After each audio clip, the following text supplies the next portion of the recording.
Assalamualaikum warahmatullahi wabarakatuh. Saya Dandi Fitriadi, Prodi IE Sore, kelas B5, mata kuliah Perdagangan Internasional. Di sini saya akan mempresentasikan tentang dampak pandemi COVID-19 terhadap pertumbuhan ekonomi Indonesia, khususnya perdagangan internasional.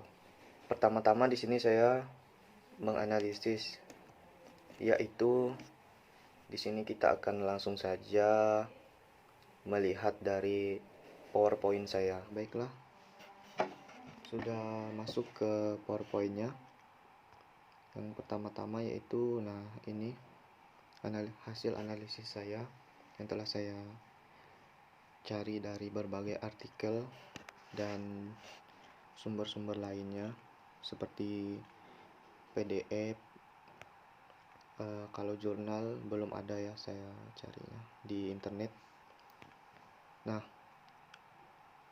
pandemi COVID-19 merupakan virus corona yang berasal dan pertama kali muncul dari kota Wuhan, Cina, pada akhir Desember 2019. Diduga berasal dari hewan kelelawar, dan setelah ditelusuri, orang-orang yang virus ini disebut sebagai orang-orang yang memiliki publikasi telah mengulas pasar bahan makanan dan hewan lokal di Wuhan tersebut atau Cina. Nah, manusia merupakan makhluk sosial yang memungkinkan saling berhubungan dengan tingkat penyebaran pandemi COVID-19 semakin cepat. Hingga Kamis 26 Maret 2020, diakses 198 negara yang didukung oleh COVID-19 ini, atau bisa juga disebut corona. Nah, selanjutnya, ini awal mulanya COVID-19 masuk ke negara Indonesia pada bulan Maret 2020 awal. Indonesia memulai peperangan untuk menghadapi pandemi virus corona atau COVID-19 ini yang mulai masuk di Indonesia. Tentunya dengan masuknya pertama kali virus ini atau COVID-19 ini di Indonesia akan memberikan dampak secara tidak langsung untuk negara Indonesia. Yang paling terasa adalah dampak dari perekonomiannya. Nah, dampak dari perekonomian negara Indonesia ini.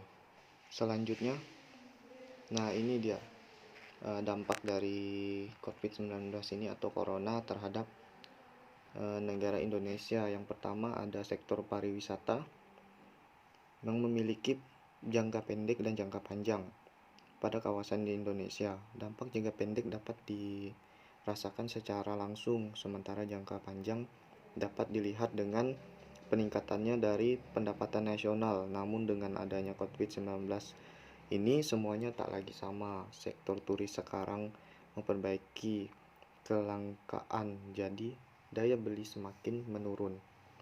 Pengunjung semakin baik, wisatawan lokal maupun turis mancanegara, yang otomatis mendapatkan dan biaya yang dihasilkan dari sektor pariwisata semakin menurun. Nah, jadi dampak dari COVID-19 ini cukup besar juga terhadap negara Indonesia. Ini juga ada dari karyawan yang di PHK akibat adanya virus ini. PHK ini juga dilakukan karena mengurangi pembelian dari konsumen dan dibatasi ekspor ke negara tertentu, akan meningkatkan ekspor dan mengurangi pendapatan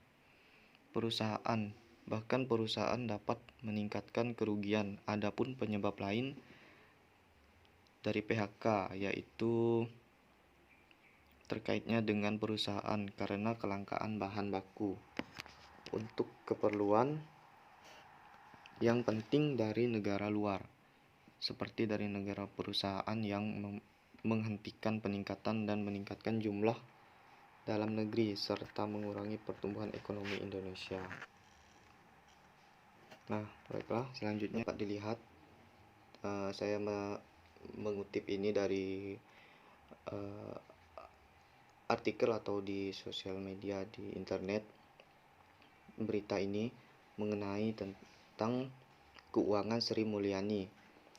Nah, dapat dilihat 30-50% bahan baku industri plastik, tekstil, alas kaki, baja, dan kimia bergantung pada Tiongkok. Hal itu diperkuat dengan data Badan Pusat Statistik atau BPS yang menunjukkan bahwa selama Februari 2020, nilai impor bahan baku atau penolong turun hingga 15,89% menjadi 8,89 miliar dolar, dan barang modal turun 18,03% menjadi 1,83 miliar dolar.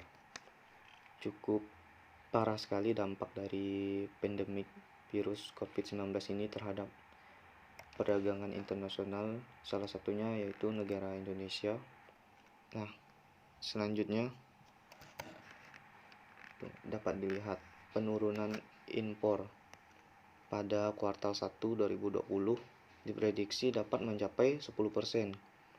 Di sisi lain, terhambatnya kegiatan industri domestik karena kekurangan bahan baku dapat berakibat berhentinya kegiatan produksi domestik. Ujungnya kondisi tersebut akan berdampak pada kenaikan harga barang. Kondisi tersebut akan berdampak pada kenaikan harga barang-barang konsumsi dan pengurangan pekerjaan. Dari sisi ekonomi, terhadap beberapa upaya mitigasi yang dapat dilakukan untuk meminimalkan dampak COVID-19 ini. Itu dapat dilihat dari Januari, Februari, April, Mei, Juni. Ini menurun ya. Dari Januari ke Februari ini nilai impor kita menurun. Selanjutnya ya bisa dilihat di sini saya mengambil salah satu dari artikel perkembangan terkini kasus COVID-19 di Indonesia pada Rabu tanggal 1 bulan 4 kemarin. Nah, di bawahnya ada itu. Saya mengambil kurvanya.